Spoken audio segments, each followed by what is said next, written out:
자, 전대노 1단원 활동 심리적 체험 중심 소설 연 보겠습니다. 그냥 쭉쭉쭉 보도록 하죠. 자, 그래도 기본적인 건 우리가 소설을 볼 때 뭘 하라? 시점 잡아라. 인칭 잡아야 되고, 그 다음에 묘사 어떻게 하고 있는지. 묘사는 배경 묘사랑 인물 묘사. 배경은 다시 시간, 공간, 인물은 내면과 외양 묘사 어떻게 하는지. 그리고 플러스 갈등이 어떻게 나타나는지 봐야 되고, 갈등은 내적 갈등과 외적 갈등. 자, 마을 쪽 하늘에서 연이 떠오르지 않는 날이 없었다. 연은 먼 하늘 여행을 꿈꾸는 작은 새처럼 지규 하루 종일 마음 위를 맴돌아다. 자, 먼 하늘 여행을 꿈꾸는 작은 새처럼 이렇게 표현하고 있고, 뭐 내용을 알고 있지만 이건 이제 아들이죠, 아들. 아들의 소망이 되는 거지. 들에서나 산에서나 마을 근처에서 언제 어디서나 새처럼 하늘을 떠도는 연을 볼 수 있었다. 연이 하늘에 떠올라 있는 동안은 어머니도 마음이 차라리 편했다. 자, 전지적 작가 시점이죠. 예, 나라는 인물이 안 나오고 서술자가 작품 밖에서 작품을 들여다보면서 인물의 심리까지도 마음이 차라리 편했다. 이렇게 심리를 직접 제시해주고 있지. 그래서 전지적 작가 시점이네요. 들에서나 산에서나 어머니는 이따감 자신도 모르는 그 연을 찾아 일손을 멈추곤 했다. 그리고 그 정막스러운 밤하늘을 바라보며 허기진 한숨을 삼키곤 했다. 허기진 한숨, 뭔가 내적 갈등이 있다는 얘기입니다. 그럼 이게 뭐냐? 바로 다음 내용 나오네. 아비 없이 자란 놈이라 하는 수가 없는가 보았다. 자, 아들에 대한 걱정이었군요. 우리 집 처지에 상급 학교가 당하긴 한 소리냐? 이름자 하나만 쓰고 이끌 걸 다행인 걸 알거라. 자, 가난하군요. 그쵸? 상급 학교는 이제 진급하는 학교야. 니들이 중학생이니까 너희들한테 상급 학교는 고등학교가 되겠다. 다음 페이지. 어머니 곁에서 함께 땅이나 파고 살자던 소리가 아들놈의 어린 가슴에 못을 박은 모양이었다. 상급학교 못 가면 연이나 실컷 뛰고 놀 거야. 상급학교 안 보내준 대신 연지는 많이 만들어줘. 자, 그럼 이때 연이 의미하는 바가 뭐니? 어떤 아들의 소망이죠. 멀리 가고 싶어하는 소망. 그런데 연실은 또 뭘까요? 이게 두 가지 의미가 있는 겁니다. 하나는 뭐니? 연을 띄울 수 있어요. 그렇죠? 연을 띄울 수 있음. 그런데 한계죠. 그치? 연은 연실에 연결됐기 때문에 떠날 수는 없단 말이죠.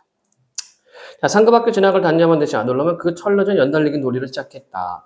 연실 마련이 어려워서 제철에는 남의 집 애들 연 띄우는 거는 곁에서 늘 부러워오던 녀석이었다. 어머니는 큰맘 먹고 연실을 마련해냈고, 그렇죠. 이제 학교도 못 가는 아이, 좀 이렇게 아들을 위한 마음이죠. 아들놈은 그때부터 하고한 날 연애만 붙어 지냈다. 봄이 되어 제또래 아이들이 모두 마을을 떠나 읍내 상급학교로 가버린 다음에도 아들놈 혼자서 그 파란 보리반 위로 하늘같이 연만 띄어올리고 있었다.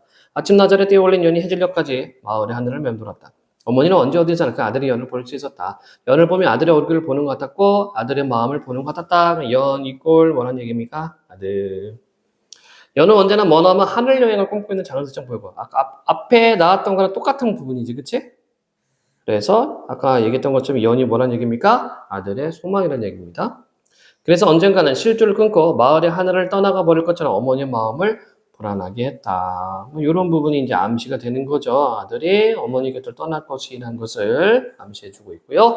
하지만 연이 그렇게 하늘에 떠올라 있는 동안에 어머니도 아직은 마음을 놓을 수 있었다.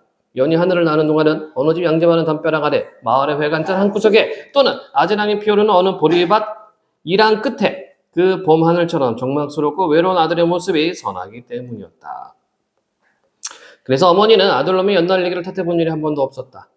철러진 연달리기에 넋이나가 아들놈을 원망해본 일 한 번도 없었다.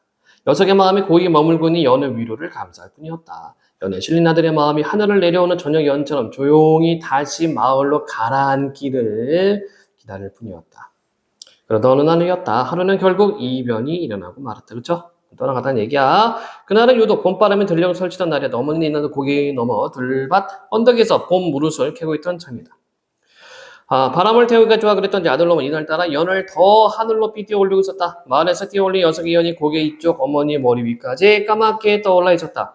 얼레 실인 모조리 풀려나와 하늘 끝까지 닿고 있는 것 같았다. 무릇싹을 찾아내면 어머니의 발길에 자꾸만 헛디딤질을 되풀이했다. 역시 이제 암시죠. 네, 불길한 일에 대한 암시. 연이 너무 높은 데다가 전에 없이 드센 바람기 때문에 마음이 놓이지 않은 탓이었다. 팽팽하게 하늘을 가로질러 올라간 연실 끝에서 드센 바람을 받고 심하게 오르내리는 연을 따라 어머니 마음이 불안하게 흔들리고 있었다. 아니나 다를까? 불안감을 쫓기던 어머니가 어느 순간에 다시 그 하늘의 연을 찾을 때였다. 연이 있을 곳에 연이 모습이 보이지 않았다. 자, 뭘 암시해? 뭘 나타내? 아들이 떠남 용어를 알려주고 있죠. 연은 어느새 실이 끊어져 날아간 것이었다. 빗살처럼 곱게 하늘로 뻗어오르던 연실이 머리 위에 굴굴 힘없이 흘러내려오고 있었다. 실이 뻗쳐 올라가 있던 쪽 하늘을 자세히 살펴보니 아직도 한 점 까만 새처럼 허공 속으로 아득히 멀어져 가고 있는 것이 있었다. 이게 연이죠? 실이 끊어졌어. 연이 멀리 날아가. 아들이 떠난 겁니다. 어머니는 아예 밭 언덕에 주저앉아 연의 흔적이 시야에 사를 때까지 그 하얀 눈길을 하늘에 못 받고 있었다.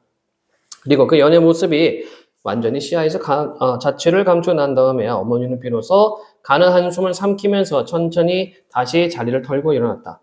하지만 이제 반나마 차오른 무릇 바구니를 옆에 끼고 마을길을 돌아가고 있는 어머니는 방금 전에 무슨 아쉬운 배웅이라도 끝내고 돌아선 사람처럼 거동이 무척 차분했다. 참 이제 마음 먹은 건데 이제 그래 이제 아들이 떠났구나. 연을 지킬 때처럼 초조한 눈빛도 없었고 발길을 조급히 서둘러 가는 기색도 아니었다. 왜냐하면 앞부분에 항상 연을 보면서 좀 뭔가 좀 불안불안했거든. 그러니까 이제 엄마도 아들이 언젠가는 떠날 것이라는 것을 짐작을 하고 있었던 거예요. 어디까지 갔지? 네. 어머니는 이미 모든 것을 알고 있고 모든 것을 미리 체념해 버린 것 같은 거동이었다. 마을 쪽에서 그 땅으로 내려앉아 연실을 거둬들이는 기미가 보이지 않는 것도 전혀 이상스럽지가 않아 얼굴이었다. 아줌매요, 건이 새끼 좀 빨리 쫓아가 봐요요. 건이 새끼는 아까 도예지 돈 벌러 간다고 음락길 어떻게 갔다니까요. 이 지든 도예지 같이 돈 벌어 온다고 연실 같은 거 내나 실컷 감아가지라면서요. 도예지는 도시. 어머니가 흐느적 허기진 걸음걸이로 마을을 들어섰을 때였다. 아들놈이 연실을 감아들이고 있던 이웃집 동물이그 놈이 제풀에 먼저 변명하고 나섰으나 어머니는 이번에도 미리 모든 것을 짐작하고 있었던 것처럼 놀라는 빛이 없었다. 앞뒤 사장을 궁금해하거나 집을 나간 녀석을 원망하는 기색 같은 것은 없었다. 아들의 뒤를 서둘러 쫓아나서 커녕 걸음 한 번 멈추지 않고 말없이 그냥 녀석의 곁을 지나쳐갈 뿐이었다.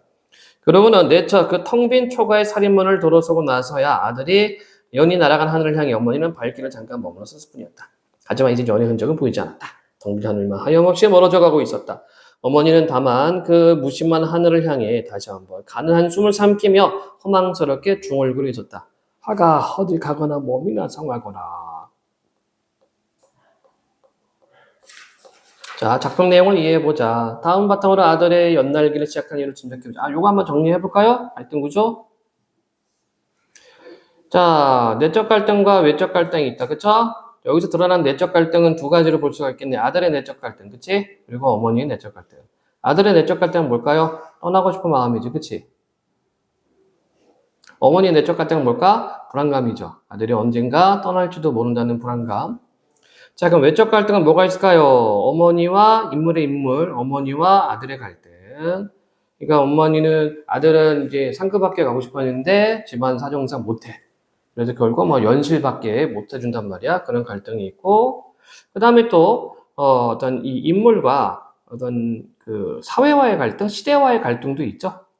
그치? 농촌 사회라고 하는 거, 가난이라고 하는 거, 그것을 좀 이렇게 극복해내려고 하는 아들의 어떤 의지. 물론 이게 작품 속에는 뭐 직접적으로 드러나지 않지만 그 이면에 깔려 있는 인물과 어떤 사회의 갈등도 우리가 생각해 볼 수 있겠다.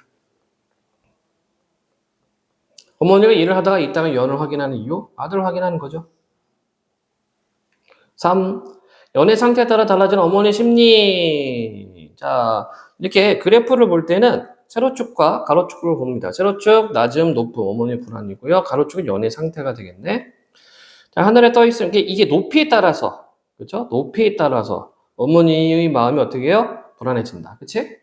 그리고 연실이 끊어진 상태에서 시야에서 사라졌다? 어머니 훨씬 더 불안해지고 결국에는 이런 일이 일어날 것으로 짐작을 했기 때문에 오히려 마음이 차분해졌다고 얘기했습니다. 질문? 없으면 다음 구절을 참고하여 연이 무엇을 상징하는지 자유롭게 이야기해보자. 왜? 뭐 아들의 꿈이 되겠죠. 그치? 세상을 향한 아들의 꿈이 되겠습니다. 작품의 마지막 장면에 담긴 어머니의 마음을 추측해보고 그 장면에서 어떤 느낌이 드는지 말해보자. 뭐 슬픔이죠. 그쵸? 한편으로는 슬프고 한편으로는 아들을 계속해서 붙잡아둘 수 없는 엄마의 안타까운 마음이 있을 겁니다. 도해주려고 한 아들의 심정을 상상히 이렇게 발표해보자. 엄마 돈 많이 벌을 것 같게 뭐 이런 정도 되려나? 네. 패스. 자, 그 다음에 돼지고기 2억은 끊어왔다는 말 이렇게 되어 있네요. 이거 시입니다. 시. 이런 시를 자전적시라고 그래. 자기 경험을 바탕으로 시를 쓴 겁니다. 어릴 때 두 손으로 받들고 싶도록 반가운 말은 저녁 무렵 아버지가 돼지고기 2억은 끊어왔다는 말. 저녁 무렵 아버지가 돼지고기 2억은 끊어왔다는 말. 이거 제목이죠? 이거를 뭐라고요? 두 손으로 받들고 싶도록 반가운 말이라는 얘기네. 정육점에서 돈 주고 사온 것이지만은 칼을 잡고 손수 배운 것도 아니고 잘 나온 것도 아닌데 신문지에 둘도 옛날에 그랬어요. 옛날에는 정육점에 가면은 신문지 사줬어. 왜? 희한하게 왜 그랬지? 신문지에 둘둘 말린 그것을 어머니 앞에 툭 던지듯이 내려놓으며 한마디. 그러니까 뭐 옛날에는 이렇게 비닐봉투 뭐 이런 게 많이 없었기 때문에 고기 좀 끊어왔다는 말. 가장으로서의 자랑도 아니고 허세도 아니고 애정에는 연민 따윈 도덕은 아니고. 자, 좀 유사통사 구조 반복하고 있지? 비슷한 문장 구조가 반복된다. 뭐뭐도 아니고 뭐뭐도 아니고. 그 다음에 위에서 우리가 봤다는 고기 뭐 끊어왔다는 말, 끊어왔다는 말 이렇게. 자, 이렇게 반복되면은 운율 형성이 되죠. 그리고 의미 강조도 있는 거지, 그치? 이때 의미 강조는 뭘까? 가장으로서의 어떤 책임감과 또 아버지에 대한 애정 이런 걸 우리가 느낄 수가 있다. 다만 반갑고 고독하고 왠지 시원시원한 어떤 결단 같아서 좋았던 그 말. 이 말이 뭐라고? 돼지고기 2억은 끊었다는 말. 남의 집에 새들어 살면서 이웃에 고기 볶는 냄새 퍼져나갈 거 좋을 거 없다. 어머니 연탄불에 고기를 뒤적이며 말했지. 그래서 냄새가 새어나가지 않게 방문을 꼭꼭 닫고 볶은 돼지고기를 씹으며 입안에 기름 한 입 고이던 밤. 자, 그러면 이 시적화자는 회상을 하고 있죠. 그쵸? 회상을 하고 있고, 이 과거 회상의 모습을 굉장히 좀 긍정적으로 좀 받아들이고 있다. 질문. 없어요? 뭐 시각, 뭐 미각, 뭐 이런 거 있었는데, 뭐 그거는 조금 제쳐두고요. 우리가 전체적으로 내용만 좀 확인을 해봤습니다. 자, 그리고 뭐 남의 집에 새들어 산다. 이게 새빵살이 하는 거거든. 지금쯤 뭐 전세를 월세 이게 아니라 방 하나 빌리는 거야, 방 하나. 그러니까 이런 게 이제 가난을 좀 의미한다고 보겠죠? 돼지고기 2억은 끊어왔다는 건 이해되니? 고기를 잘라온단 말이야. 옛날에는 고기 뭐 한 근 끊어와서 이렇게 얘기했습니다. 자, 그 다음에 시에서 말하니까 전달하고 있는 경험을 정리해보자. 어린 시절에 아버지가 돼지고기 2억은 끊어 여러 번 이렇게 했나 봐, 그쵸? 그것이 굉장히 반가워했다 이런 얘기입니다. 회상하고 있고요. 어떤 정서? 긍정적 정서죠. 그러니까 긍정적 정서이면서 한편으로는 회상이기 때문에 어떤 그리움도 있을 겁니다. 마라니에게 돼지가 어떤 의미의 소재인지 말해보자. 가장으로서 책임감 플러스 어떤 단란한 집안의 모습. 두 번째, 자신에게 돼지고기 같은 의미 이거 있니? 아버지의 부정을 느낄 수 있는 그런 거 없어? 패스. 어? 치킨? 그건 아버지가 먹고 싶어서 하는 거 아니고. 어? 정민이한테 물어보고 이렇게 시켜주시는 거야? 정민아 먹어라 이렇게 줘? 네. 그렇죠. 너에 대한 애정이죠. 패스하겠습니다. 뒷부분은. 자, 2단원 바로 볼게요.